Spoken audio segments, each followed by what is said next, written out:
Hello, welcome to my channel. അപ്പോൾ വളരെ easy ആയിട്ട് വെജിറ്റബിൾ കട്ട്ലേറ്റ് എങ്ങനെയാണ് വീട്ടിൽ തയ്യാറാക്കിയെടുക്കുക എന്നുള്ളതാണ് ഇന്നത്തെ വീഡിയോ കേട്ടോ. അപ്പോൾ ഈ ചായക്കടയിൽ നിന്നൊക്കെ കിട്ടുന്ന അതേ ടേസ്റ്റിലുള്ള കട്ട്ലേറ്റ് നമുക്ക് വീട്ടിൽ തയ്യാറാക്കിയെടുക്കാം. അതിനായിട്ട് എന്തെല്ലാം വെജിറ്റബിൾസാണ് ആവശ്യമുള്ളതെന്ന് നമുക്ക് നോക്കാം. അപ്പോൾ അതിനായിട്ട് ഞാൻ 1 ടേബിൾ സ്പൂണോളം ഇഞ്ചി എടുത്തിട്ടുണ്ട് കേട്ടോ. ചെറുതായിട്ട് അരിഞ്ഞെടുത്തിട്ടുള്ളതാണ്. പിന്നെ വലിയൊരു ക്യാരറ്റാണ് ചെറിയതായിട്ട് കട്ട് ചെയ്തെടുത്തിട്ടുള്ളത്. അതുപോലെ എരിവിന് ആവശ്യമായിട്ട് 3 പച്ചമുളക് എടുത്തിട്ടുണ്ട്. അതുപോലെ പിന്നെ ബീൻസാണ് എടുത്തേക്കുന്നത് കേട്ടോ. അതൊരു 1/4 കപ്പ് ബീൻസോളം കാണും. പിന്നെ ഒരു വലിയ സവാളയാണ് അരിഞ്ഞെടുത്തിട്ടുള്ളത്. അപ്പോൾ വലിയ സവാള ഇല്ലെങ്കിൽ 2 മീഡിയം സൈസ് സവാള എടുത്താൽ മതി കേട്ടോ. പിന്നെ 3 ഉരുളക്കിഴങ്ങ് ഞാൻ പുഴുങ്ങി വേവിച്ചെടുത്തിട്ടുള്ളതാണ്. അതിൻ്റെ തൊലിയൊക്കെ കളഞ്ഞ് വെച്ചേക്കാണ് കേട്ടോ. അപ്പോൾ ഇതൊക്കെ ഒന്ന് ആദ്യം വേവിച്ചെടുക്കാം. അതിന് വേണ്ട ഒരു പാനിലേക്ക് വെളിച്ചെണ്ണ ഒഴിച്ചു കൊടുത്തിട്ടുണ്ട്. വെളിച്ചെണ്ണ ചൂടായി കഴിയുമ്പോൾ ഇഞ്ചിയും പച്ചമുളകും ഇട്ട് കൊടുത്തിട്ട് ഒന്ന് വഴറ്റിയെടുക്കുക. അപ്പോൾ ഇഞ്ചിക്കൊരു ബ്രൗൺ ഷെയ്ഡ് ആകുമ്പോഴേക്കും നമുക്കതിലേക്ക് സവാള ഇട്ട് കൊടുക്കാം. സവാള വേഗം വഴന്ന് കിട്ടാൻ വേണ്ടിയിട്ട് കുറച്ച് ഉപ്പിട്ട് കൊടുക്കാം കേട്ടോ. അപ്പോൾ സവാള ഒന്ന് വഴന്ന് കിട്ടിയാൽ മതി കേട്ടോ. അധികം ബ്രൗൺ ഷെയ്ഡൊന്നും ആവണ്ട. അപ്പോൾ അതുവരെ ഒന്ന് ഇളക്കി കൊടുത്തിട്ട് വേവിച്ചെടുക്കാം. ഇനി അതിലേക്ക് അരിഞ്ഞു വെച്ച ക്യാരറ്റും ബീൻസും ഇട്ട് കൊടുക്കാം. ഇനി മസാലയ്ക്ക് ഒരു കളർ കിട്ടാൻ വേണ്ടിയിട്ട് ഞാൻ കുറച്ച് മഞ്ഞൾപ്പൊടി ഇട്ട് കൊടുക്കുന്നുണ്ട് കേട്ടോ. ഒരു 1/2 ടീസ്പൂൺ. അപ്പോൾ അത് ഓപ്ഷനിലാണ്, ആവശ്യമുണ്ടെങ്കിൽ ഇട്ടാൽ മതി കേട്ടോ. ഇനി ക്യാരറ്റും ബീൻസും ഒന്ന് നമുക്ക് വേവിച്ചെടുക്കണം. അപ്പോൾ അതിന് വേണ്ടിയിട്ട് 2 മിനിറ്റോളം അടച്ച് വെച്ചിട്ട് വേവിച്ചെടുക്കാം. അപ്പോൾ ക്യാരറ്റും ബീൻസും കൂടെ വെന്ത് കിട്ടിയിട്ടുണ്ട്. ഇനി അതിലേക്ക് 1 ടീസ്പൂൺ കുരുമുളക് പൊടി ഇട്ട് കൊടുക്കണം. അതുപോലെ 3/4 ടീസ്പൂണോളം ഗരം മസാല ചേർത്ത് കൊടുക്കാം കേട്ടോ. എന്നിട്ട് ആ പൊടിയുടെയൊക്കെ ഒന്ന് പച്ചമണം മാറുന്ന വരെ ഒന്ന് ഇളക്കി കൊടുക്കുക. ഇനി അതിലേക്ക് നേരത്തെ വേവിച്ച് വെച്ചിട്ടുള്ള കിഴങ്ങ് നന്നായി ഉടച്ചെടുത്തിട്ടുള്ളതാണ്. അത് അതിലേക്ക് ഇട്ട് കൊടുത്തതിന് ശേഷം നന്നായിട്ട് മിക്സ് ചെയ്ത് കൊടുക്കാം. പിന്നീടൊരു കാര്യം ഞാൻ വിട്ടുപോയിട്ടോ.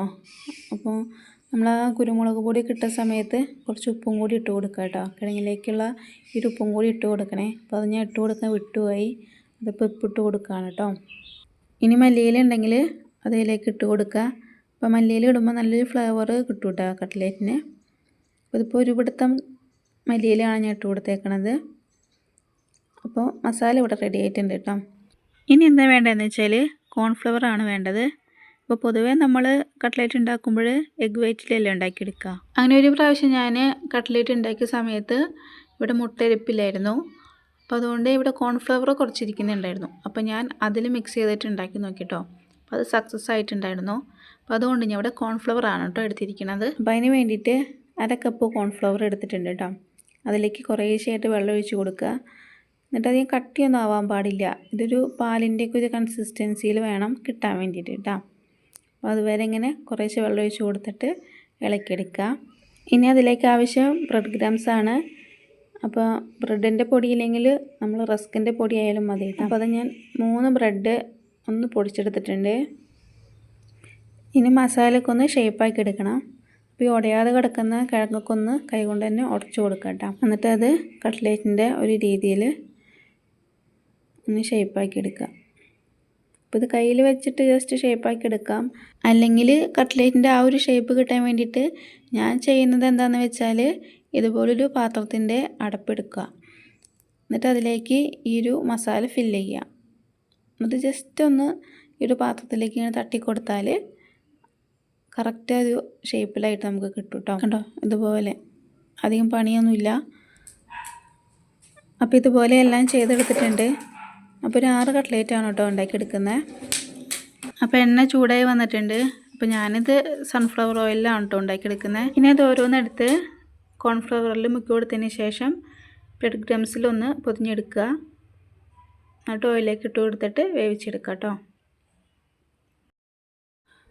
അപ്പോൾ ചൂടാക്കാൻ വെച്ചിട്ടുള്ള ഓയിൽ മീഡിയം ഫ്ലെയിമിൽ ഇട്ട് കൊടുത്തിട്ട് വേണം കേട്ടോ കട്ട്ലേറ്റ് ഇട്ട് കൊടുക്കാൻ വേണ്ടിയിട്ട്. അല്ലെങ്കിൽ അതിൻ്റെ മുകളിലുള്ള ബ്രെഡ് ക്രംസ് ഒക്കെ ഉണ്ടല്ലോ, അത് പെട്ടെന്ന് തന്നെ കരിഞ്ഞു പോകും.